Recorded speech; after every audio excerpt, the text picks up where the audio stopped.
Hi everyone, இன்னைக்கு நம்ம பார்க்க போகிறது என்னோட பாட்டி ஸ்டைலில் செட்டிநாடு சிக்கன் எப்படி செய்கிறதுன்னு தான். அதுக்கு நம்ம ஃபஸ்ட்டு மசாலா கிரைண்ட் பண்ணிக்கலாம். அதுக்கு கொஞ்சமாக அரை ஸ்பூன் பெருஞ்சீரகம், அரை ஸ்பூன் சீரகம், இல்லை 2 பட்டை, 1 ஏலக்காய், 3 கிராம்பு, ஸ்டார் அனிஸில் 1 துண்டு எடுத்துக்கிட்டேன். கொஞ்சமாக கல்பாசி, கொஞ்சமாக பே லீஃப் எடுத்துக்கிட்டேன். இது எல்லாத்தையுமே பேனில் நல்லா ரோஸ்ட் பண்ணுங்க. நல்லா ஆற வச்சுட்டு கிரைண்ட் பண்ண மிக்சியில் சேர்த்திக்கலாம். அது கூடவே 1 ஸ்பூன் அளவுக்கு மல்லித்தூள், 1 ஸ்பூன் அளவுக்கு மிளகாய்த்தூள் இதையும் நல்லா சேர்த்து அரைச்சிட்டு இன்னும் ரோஸ்ட் பண்ண வேண்டியது இருக்குது. அதை ஃபஸ்ட்டு அரைச்சிட்டு வந்துடலாம். அதுக்கப்புறம் 3 பத்தை தேங்காய் இந்த மாதிரி குட்டியாக கட் பண்ணி வறுத்துக்கோங்க. 1/4 ஸ்பூன் அளவுக்கு கசகசா, 3 முந்திரி, இது கூட கொஞ்சமாக கருவேப்பிலை, 3 கொத்து, இதெல்லாம் நல்லா வறுத்துட்டு இதையும் சேர்த்து நல்லா கிரைண்ட் பண்ணிவிட்டு அதுக்கப்புறம் தண்ணி ஊற்றி கிரைண்ட் பண்ணிக்கோங்க. இந்த மாதிரி நல்லா ஃபைனாக கிரைண்ட் பண்ணணும்.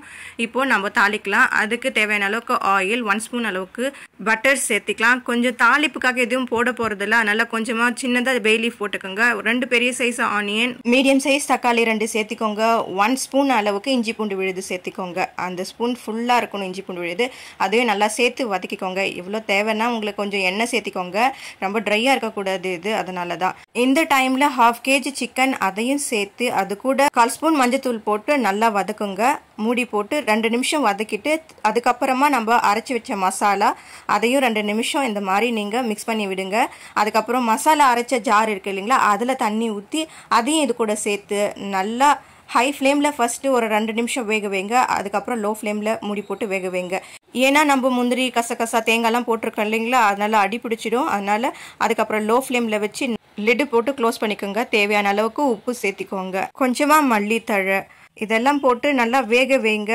லாஸ்ட்டு கொஞ்சம் நாளைக்கு முன்னாடி நீங்கள் கொஞ்சமாக பெப்பர் சேர்த்து அதையும் ஒரு 2 நிமிஷம் வேக வச்சு எடுத்திங்கன்னா செம்மையான செட்டிநாடு சிக்கன் என் பாட்டி ஸ்டைலில் ரெடி ஆகிடும். செட்டிநாடு சிக்கன் கிரேவி அப்படின்னாவே எல்லா மசாலாவும் நல்லா வறுத்து அரைச்சி குழம்புல சேர்க்கும்பொழுது அதோட ஃப்ளேவர் சூப்பராக இருக்கும். என் பாட்டியை பற்றி நான் சொல்லியே ஆகணும்.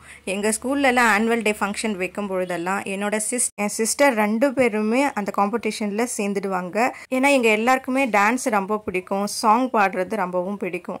அதனால் 2 சிஸ்டருமே இந்த ஆனுவல் டே ஃபங்க்ஷனில் எல்லாத்துலேயுமே சேர்ந்துப்பாங்க கட்டாயமாக. நான் எப்படின்னா ஸ்டேஜ் ஃபியர் உள்ள பர்சன், ஆனால் டான்ஸ்னால் ரொம்பவும் பிடிக்கும். ஆனால் நான் இந்த மாதிரி காம்படிஷன்லலாம் சேர மாட்டேன். நான் ஆடியன்ஸாக என் சிஸ்டர்ஸ் எல்லாம் டான்ஸ் ஆடுறத நல்லா ஜாலியாக என்ஜாய் பண்ணுவேன். அந்த டைமில் எங்கள் பாட்டி எங்களுக்கு ஆனுவல் டே ஃபங்க்ஷன்னாவே சமைச்சு கொண்டு வந்துடுவாங்க. ஏன்னா நைட் ஆகும் ஆனுவல் டே ஃபங்க்ஷன் முடியறதுக்குன்றனால எடுத்துகிட்டு வந்து ஊட்டி விடுவாங்க.